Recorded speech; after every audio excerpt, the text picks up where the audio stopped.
መጽሐፈ ምሳሌ ምዕራፍ 1 ለእስራኤል የነገሰ የዳዊት ልጅ የሶሎሞን ምሳሌዎች። ጥበብንና ተግሣጽን ለማወቅ የጥበብንም ቃል ለማወቅ የቃልን መልስ ለመቀበል በእውነት ጽድቅንም ለማወቅ ፍርድንም ለማቃናት ብልሃትን ለሕያዋን ይሰጥ ዘንድ ለሕፃናትና ለወጣቶችም አእምሮንና ዕውቀትን ጠቢብ እነዚህን በመስማት ጥበብን ይጨምራል።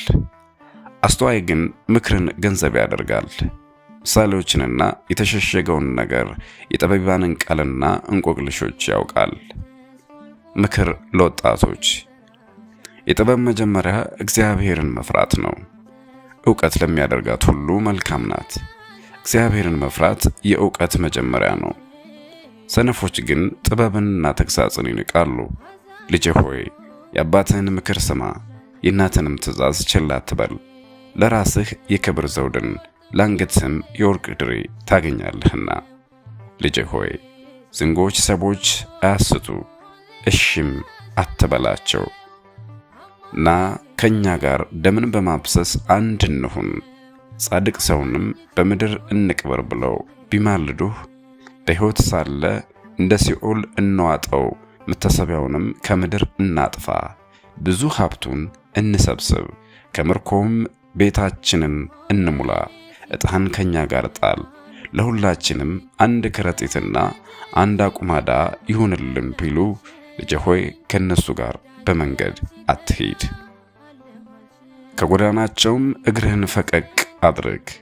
እግሮቻቸው ወደ ክፋት ይሮጣሉና ደም ለማፍሰስም ይፈጥናሉና፣ ወጥመድን ለወፎች በከንቱ የሚያጠምዱ አይደሉምና። መግደልን የለመዱ እነርሱ ክፋትን ለራሳቸው ይሰበስባሉ። የኃጢአተኞች ሰዎች አወዳደቃቸው ክፉ ነው። ይህ መንገድ ኃጢአትን የሚፈጽሙ ሁሉ ነው። ቅድሚያ ወይም ቅሚያ ነፍሳቸውን ታጠፋለች።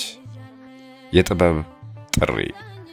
ጥበብ በጎዳና ትመሰገናለች፣ በአደባባይም ድምጿን ትሰጣለች።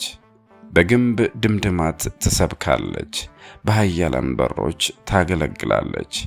በከተማ በሮች በድፍረት እንዲህ ትላለች፣ ይህን ያህል ዘመን የዋሃን ጽድቅን ሲከተሉ አያፍሩም። ሰነፎች እስከ መቼ ድረስ ስህተትን ትወዳላችሁ? ሰነፎች ስድብን የሚወዱ ናቸው። ሰነፎችም ሆነው ዕውቀትን ጠሉ።